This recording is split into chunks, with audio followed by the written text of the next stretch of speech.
Hello friends, welcome back to story time.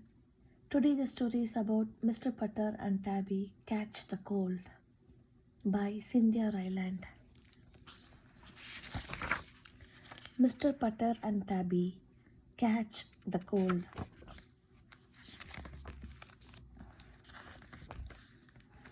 Chapter 1. Glowing and Hacking. Mr. Putter and his fine cat Tabby loved the snow. It made them feel so cozy. Mr. Putter made warm tea and warm muffins. He lit a fire, and he and Tabby watched the snowfall. One day, Mr. Putter went out in the snow without his hat. He wanted to read the funnies in the newspaper so much that he forgot it. When he came back in, he said to Tabby, "Tabby, I forgot my hat. I hope I don't catch a cold." Tabby sat on Mr. Putter's head to keep it warm while he read the funnies. She tried to help him not catch a cold. She did her best. But Mr. Putter caught one anyway. The next day, he was sneezing and coughing and blowing and hacking. He felt miserable. "Colds are not so much fun when you are old," he said to Tabby. When Mr. Putter was a boy, he had almost liked colds. He always got spoiled. His mother brought him warm soup and minty tea and adventure books. Mr. Putter loved adventure books, but now he was old. He was old with a cold, and he had no one to spoil him. Chapter 2. Mrs. Tiberi. Mr. Putter's phone rang. He picked it up and said, "Achoo!" "Mr. Putter?" someone said. It was Mrs. Tiberi's, Mr. Putter's good friend and neighbor. "I caught a cold," said Mr. Putter. "Oh my goodness," said Mrs. Tiberi. "I will be right over." "Oh no," said Mr. Putter. "You shouldn't come over, Mrs. Tiberi. You might catch my cold, and it's not good to be old with a cold." Tabby rubbed against Mr. Putter to help him feel better. "Achoo!" went Mr. Putter in Tabby's face. She decided to help on his lap.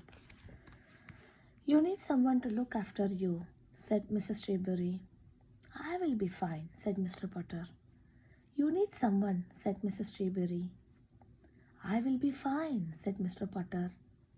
"You really need someone," said Mrs. Tiberi. "I will really be fine," said Mr. Putter. "I will send Zeke," said Mrs. Tiberi. "What?" said Mr. Putter. Chapter 3. Zeke. 20 minutes later, there was a scratching at the door. It was Mrs. Tiberi's good dog, Zeke. He had a thermos strapped to his back and he was wagging his tail. "Thank you, Zeke," said Mr. Putter, patting Zeke's head. Zeke wagged and went home. Mr. Putter and Tabby looked inside the thermos. "Chicken soup," said Mr. Putter. "Hooray!" Tabby purred. She loved chicken soup.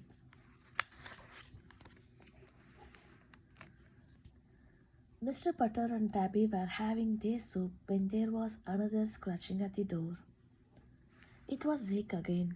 He had another thermos strapped to his back. "Thank you, Zeke," said Mr. Putter. Zeke wagged and went home.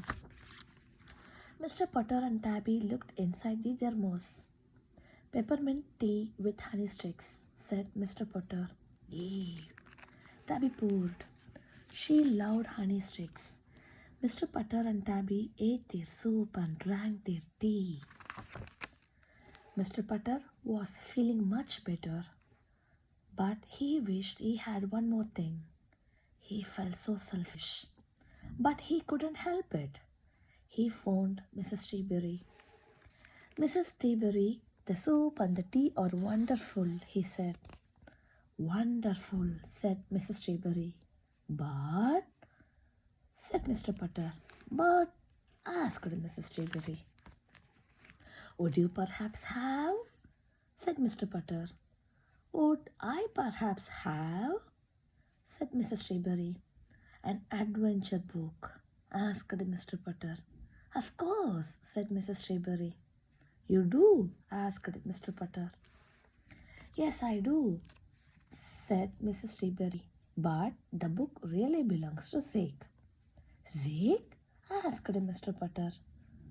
It's about a brave dog, said Mrs. Treeberry. It's Zeke's favorite. Said Mr. Potter. Do you think he would loan it to me? Only if he gets to come along, said Mrs. Treeberry. Zeke is very attached to his book. Mr. Potter thought about it. The adventure book came with Zeke attached. Could he manage Zeke and Nicole? Would Zeke be good? Or would he be Zeke? Mr. Potter was desperate. Of course, Zeke may come with his book, said Mr. Potter. Wonderful, said Mrs. Treeberry. A few minutes later, there was a scratching at the door. Chapter 4. The Best Cold. It was surprising. It was amazing. Zeke was good. Zeke was fine. Zeke was perfect. As long as you were reading adventure book to him.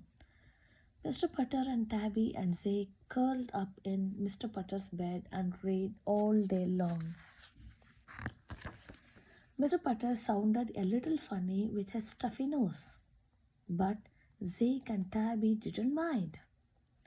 They wanted to hear about the brave dog. Mr. Potter read and read while Tabby poured with and Zeke wagged. And when the brave dog's story was over, they all snuggled up and went to sleep, full of soup and tea and adventure. It was the best cold Mr. Potter ever got. The end. Thanks for watching the video.